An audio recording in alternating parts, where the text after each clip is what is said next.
everybody. Welcome back to the Dice Tower. My name is Zee Garcia. I'm Tom Vasel. Today we're taking a look at some abstract games. We're going to be taking a look at Triversi here. We're going to be taking a look at Bossa, the classic edition. Ooh, so classy. And then we're taking a look at Donuts right here. All three abstracts, like we said. One of these is for 3 players only, actually. The other 2 are for 2 players each. Let's go ahead and dive in. All right, let's talk about Traversy here. Triversi? I don't know how you do it. This is basically Reversi or Othello for 3 players. Yeah. They're not even hiding that fact. On the back of the box it says, this is a Reversi game for 3 players. Take note of the colors on both sides and play to increase your color. That's it. Let me show you how it works. Here's the game setup, ready to begin. The players are going to be playing in this order, with the red player, then the blue, then the yellow player, trying to, at the end of the game, have the most pieces of their own color showing. You'll see here that the pieces show the main color and what's on the reverse on every one of these. And so on your turn, you're going to introduce a new piece. You can put it on either face, but it must make a capture, as in it has to go somewhere across from one of your pieces like so, with something in between, and everything in between gets flipped. Exactly the rules for Reversi or Othello, same game. Then blue is going to play, and perhaps blue will go here. Flip this one over to more blue. And then yellow will play, and yellow could perhaps play here, let's say, and they'll flip this one over. We go back to red now, and red will play. Like I said, if it is necessary, or if you want to play on the reverse of your piece, you can do that. And every play on the board will be a capture and therefore a flip. This continues. We count up how many of each color are showing at the end, and whoever has the most is the winner. I think your enjoyment of this one is going to be very much based on how much you like Othello. Sort of. I mean, I like Othello. It's one of those games that it's now been solved. Sure, which I don't care about. Yeah, I don't care about that either. But it's pretty basic. I mean, get your piece into the corner. We all know that sort of thing. And it's a game that I still would play, though. Like, my son and me are like, let's play this game. There's just something about it it's an ease of play. This one isn't necessarily glued to a grid as much.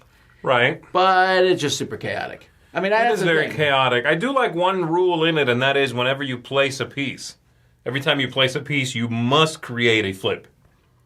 And so you're forced to, which means you might have to play a piece on the other side. It's very rare.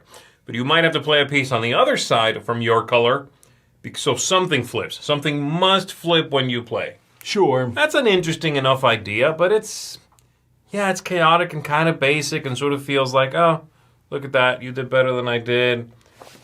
Yeah, well, I mean, here's the thing. I'm not even sure I would recommend it for people who love Reversi, because that game is strategic. Right. This one feels less so, and it has that...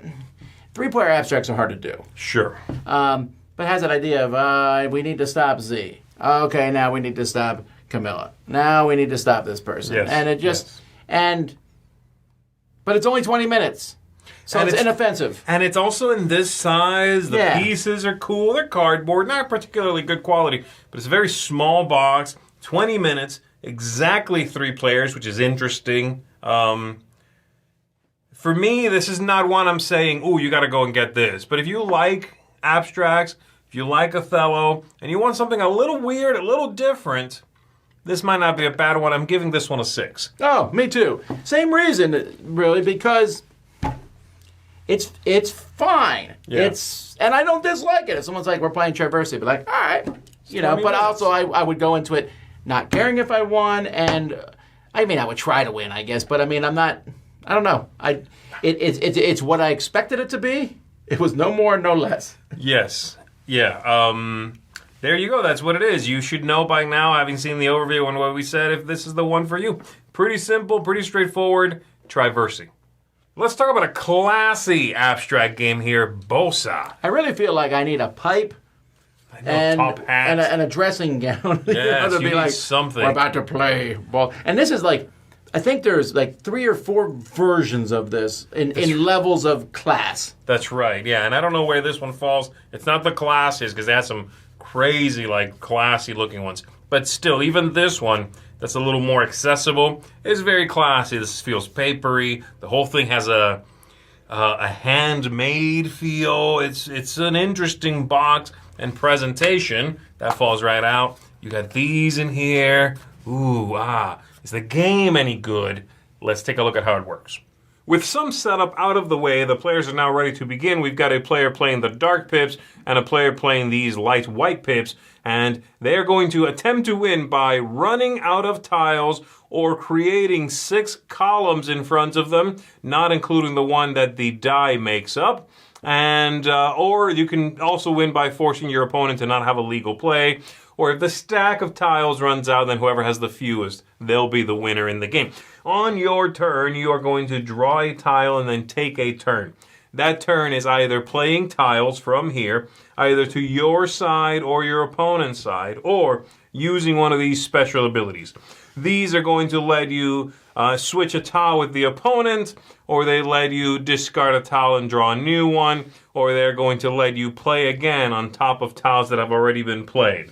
And you would do that, and then flip this face down, because you can only use each one of these once per game. As far as playing out in front of you, what you are attempting to do is create columns that have the numbers progressing upwards and downwards along those columns. And so you'll only be taking into account the pips that match the color you are playing into. If I play into my opponent's, let's say I would look at my white pips, or I play into my own and I look at the dark pips. This die right now represents the column numbered 3, and I can play a column at 4, at 5, at 6, and so on, or below it at 2 and at 1.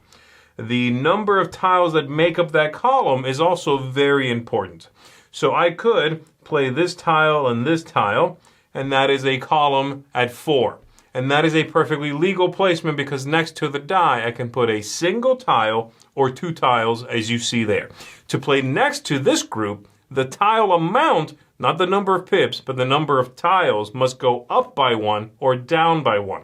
And so I need to make a total of 5 black pips in 3 tiles or 1 tile, up by 1 or down by 1. But my turn is done now, and it would be my opponent's turn. They draw, they make a play, it comes back to me, I draw, I make a play. And again, you can play into your opponents. This continues with the players sometimes being unable to play anything, including one of these special abilities, and therefore you lose, or running out of tiles, or getting these columns to be 6, a total of 6 of them, so a 7th with the die column. And if you manage to do one of those things, you will be the winner of the game. This is one that took a little bit of growing on me, but it did grow on me.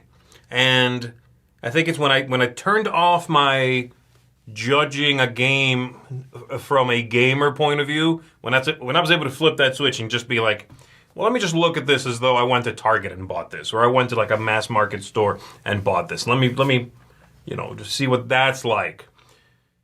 Then I started enjoying it a lot more, because I think the game does do some really interesting things. It's sort of dominoes meets playing cards. There's a very simple game in here, certainly a lucky game, but it's not brain dead. I like some of the things happening. I like the idea that you are sometimes playing on your opponent's side. Yes, you get them a little closer to victory, one of the various victories, but you're also not stalling out. You need to be able to play. I enjoy the ebb and flow of this one.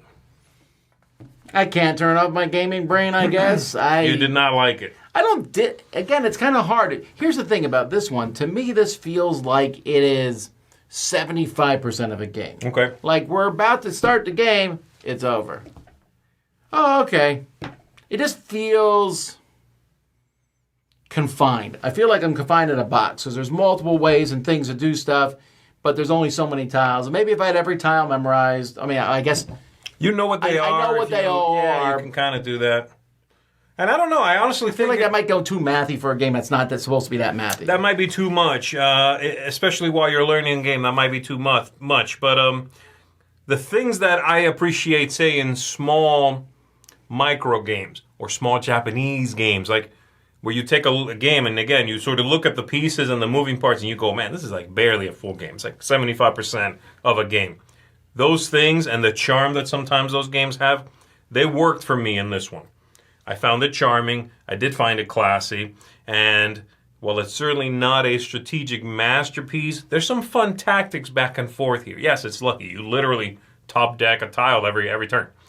But there's something kind of that threads the needle between elegant and playful that I thought worked for me here. And while I certainly would not recommend it to people who are abstract gamers, this is not for you, okay?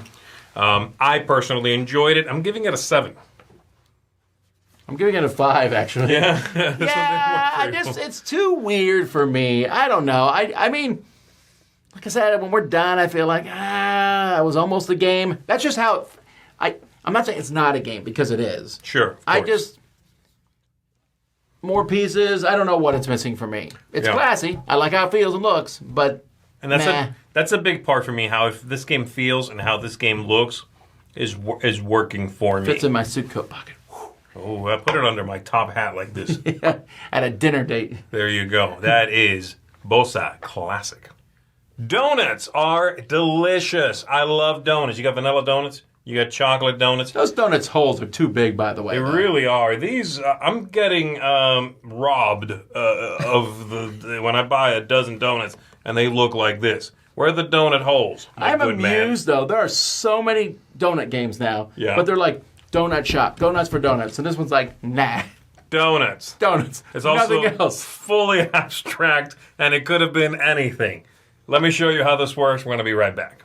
With the board randomized, we are ready to begin. The game is going to be played with these pieces. One player is the dark ones, one player the light ones, and it can be over in one of two ways. Get 5 of your pieces in a row and you win, even diagonally. Or when all 30 of the donuts are on the board, whoever has the largest contiguous group is the winner of the game.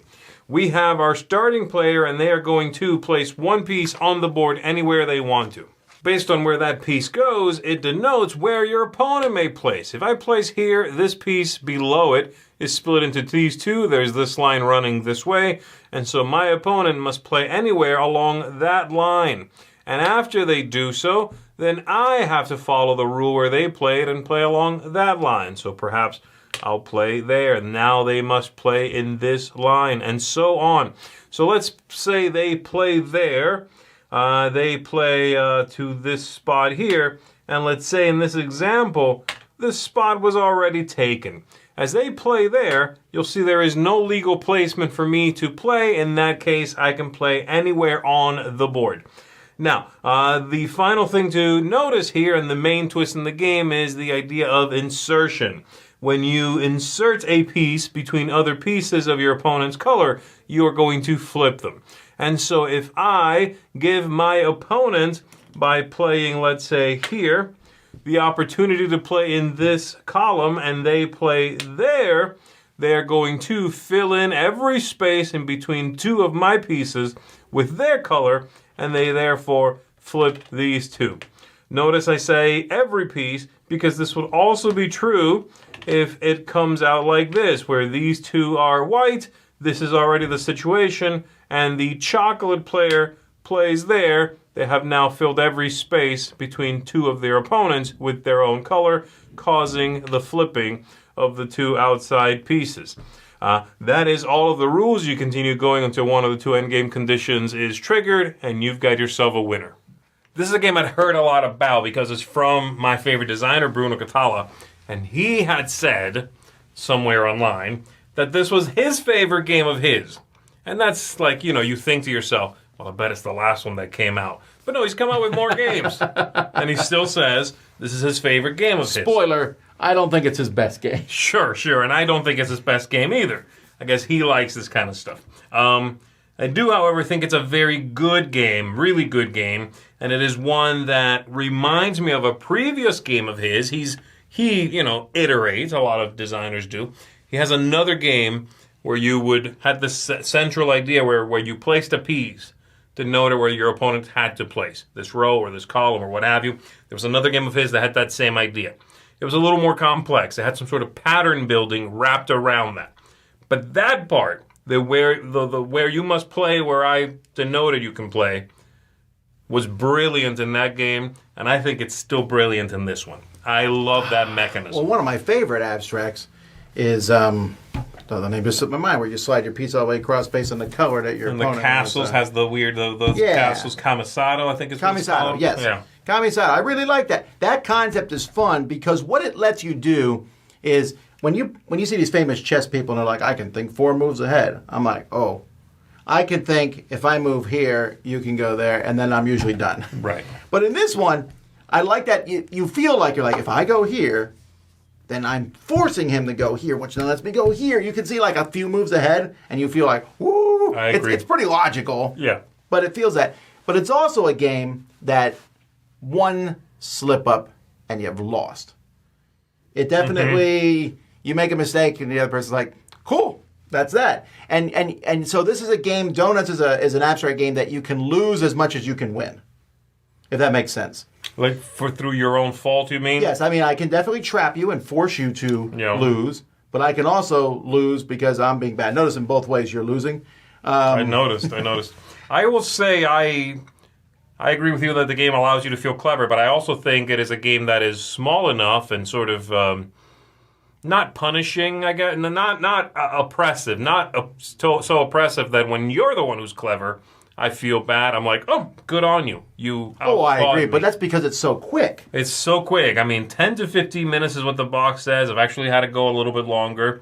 And we've seen both ways in which the game can end, which I also really like. You can get the 5 in a row or whatever, but you can also just lock up the board and then you have to count your biggest group, which I also like as an alternate endgame. And I told you that was impossible, and then that happened. And then we did it. If you are focused, if you're staying sharp, you can make the game go that long. This is an abstract that does not make me feel stupid. There are plenty of those. This one doesn't. I really like what it does. I also like that they went ahead and put this theme on it because it lightens the mood a little bit. It's like donuts. You're playing donuts on stuff. It's silly. This isn't that serious. You're going to get hosed the first couple times you play. It's okay. It's about silly donuts. You know what I mean? I really like this one. I'm coming down at a very high score on this. This is one of my favorite abstract games. I'm giving this one a 9. Wow. So I don't love it as much as Z, but I'm giving it an 8. I think it's a very solid game. It feels like a classic. So I agree. I put it in the GIF series and Zerts. It feels like one of those style games.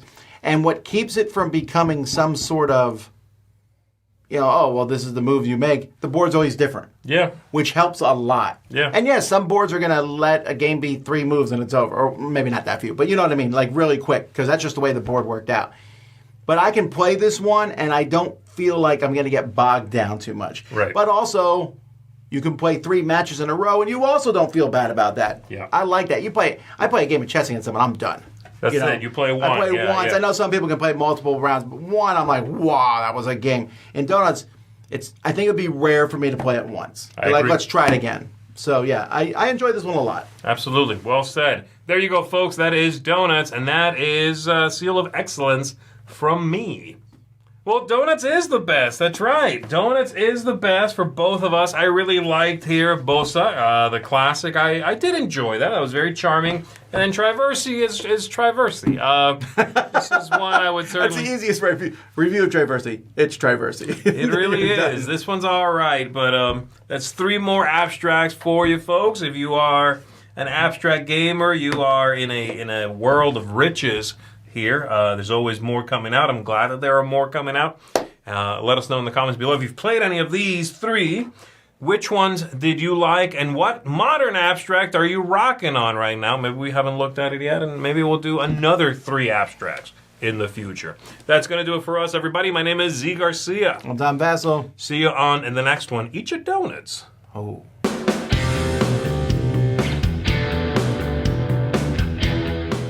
Hey everybody, thanks for watching this video. If you like this review or whatever you just watched, wasn't it amazing?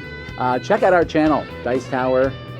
We have all kinds of things. We review games, we do top 10s, we play games live. It's all about board games, but especially the people who play them. Check out Dice Tower YouTube channel.